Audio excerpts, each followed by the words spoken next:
what I'm going to talk to you about is being purposeful. There's a quote that says, everyone ends up somewhere in life. Some end up there on purpose.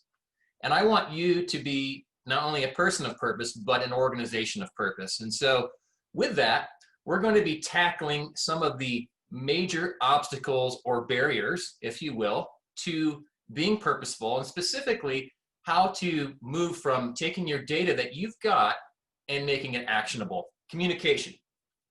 Now, maybe you've heard this in your organization, maybe not, but one of the questions I always heard was, where and how do we discuss our data? And we're going to talk about strategies for communication today. Then time. This is the big one I hear, not only when I was city manager, but working with clients now too, is, hey, this PBBI initiative has already taken enough of my time. I'm too lean. I don't have enough staff to do this. Can we just put this off for right now?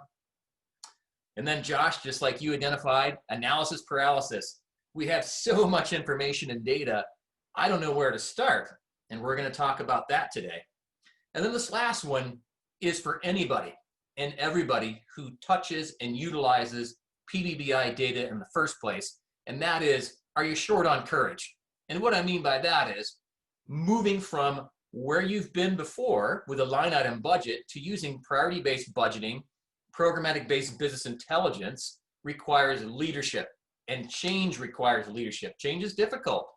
So a lot of things that we see are department directors, maybe even a city manager, county manager, who is afraid of difficult conversations, knowing full well change is necessary, but I just don't want to offend that person.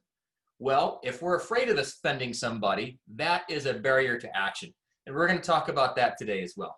How do we liberate our organizations? In other words, free our organizations up from these barriers to action, and provide some sort of new approaches, some new structures of meeting, conversing, relating, and engaging to one another. What does communication look like? Well, here's the thing that is very, very vital and important. The one thing that I've learned from both my implementations as a practitioner on the public sector side is this. If you're not talking about your data has no use whatsoever. Lots of organizations, including my first implementation, went through a long process, 18 months in my first one, and that was back in 2007 in Post Falls, Idaho, where we created our data. It took longer because we don't have the tools that we have now at ResourceX. We got done, and then the data sat on a shelf for a period of time because people just were weary, right? They were tired. They didn't know what, they're like, let's just get back to something different. But if we're not talking about our data, then, and whatever insights that you've created, then there's no way you're going to be able to be successful. One of the things that we know from psychology is this: we move in the direction of our conversation.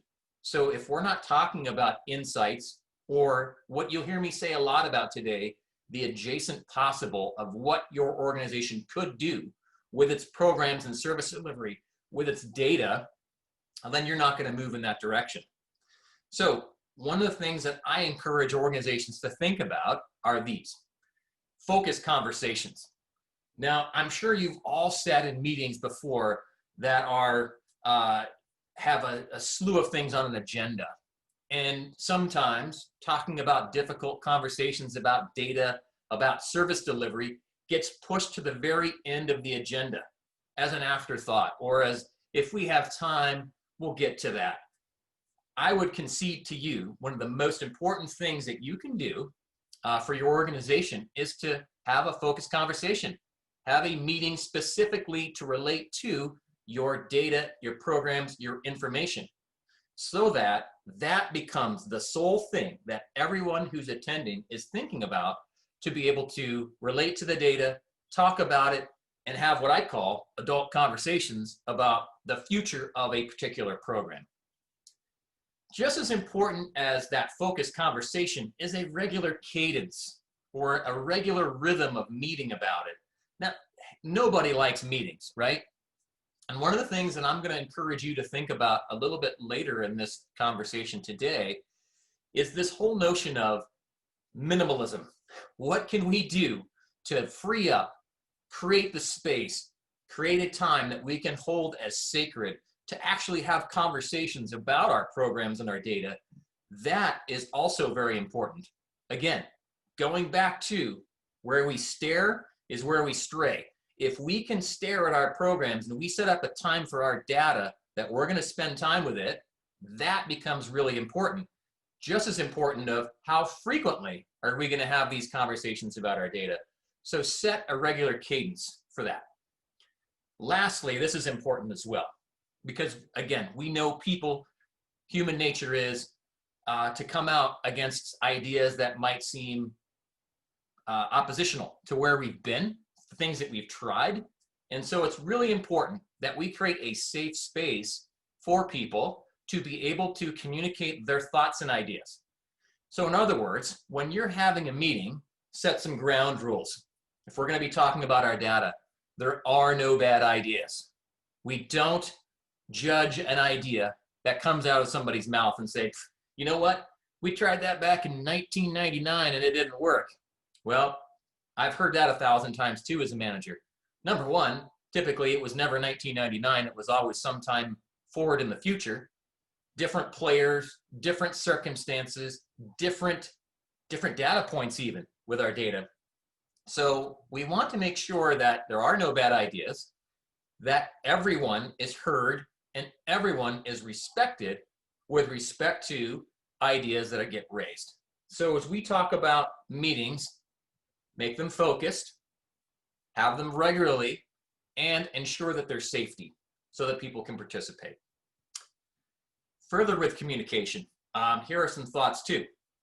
Now, when you're talking about your data, again, like I said before, our conversations direct our actions. Well, we know this too. A problem or challenge cannot be met or resolved without a discussion of opportunities. And so there's this whole notion of changing the way in which we approach our questions and our challenges. And I would concede to you to consider appreciative questions. Appreciative questions are questions that aren't geared towards a root cause analysis. You know, hey, Eric, why'd you screw that up last week? How did we get to this point? That's all great. But what's more important is having a conversation that looks at discovery. In other words, what are our opportunities? Future looking, forward looking. What is our adjacent possibility, as I point number 2 here talks about? We have wicked problems facing our cities, counties, governments today. And the only way that we're going to be able to overcome them is to not do the finger pointing, not look at root cause analysis, where sometimes that's important.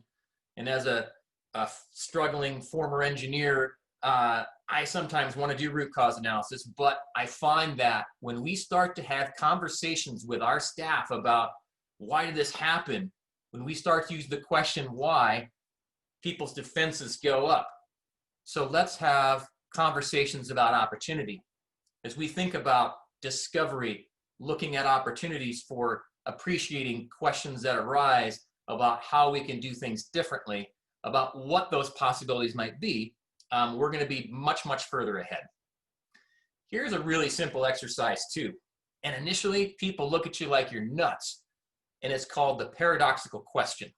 In other words, I'm going to ask or challenge your organization with a particular problem to say, hey, for example, you might be trying to reimagine your police department. And you would say, what would we need to do to fail? And people are like, that's the stupidest thing I've ever heard somebody say. But it is an incredible exercise from the standpoint of, if we're going to act like we are able to cover the gamut of solutions, the gamut of possibility, we need to know what not to do as well. And so this exercise starts out really tough because people are thinking, I don't want to raise something that is negative or talking about failure. We don't want to fail. Of course, nobody wants to fail. But using the paradoxical question exercise to talk about what you would need to do to fail starts out kind of slow, but it starts to snowball because people said, well, if we didn't communicate well, if we remained in silos, like it was mentioned earlier on, like Santina said, siloed departments. Nobody has that problem, I'm sure. But if you did, One way to overcome that would be to talk about a list of ways to fail. And then when you get done with that exercise, you would say, let's look at this list that we've just created. Poor communication, siloed, lack of leadership, whatever those things come up in order to fail, you would ask yourself as an organization, are we doing any of these things today? If you are, simply stop it. Be conscious, be cognizant of the things that you're doing that are perpetuating or acting as a barrier for you to not be able to take action on your data. So it's really important to think about things from a different perspective. Now, I'm sure I'm not telling you anything today that maybe you already haven't thought of or already aren't doing as an organization, but come at it from a different angle. Again, thinking about failure to help you to be successful is a good place to start.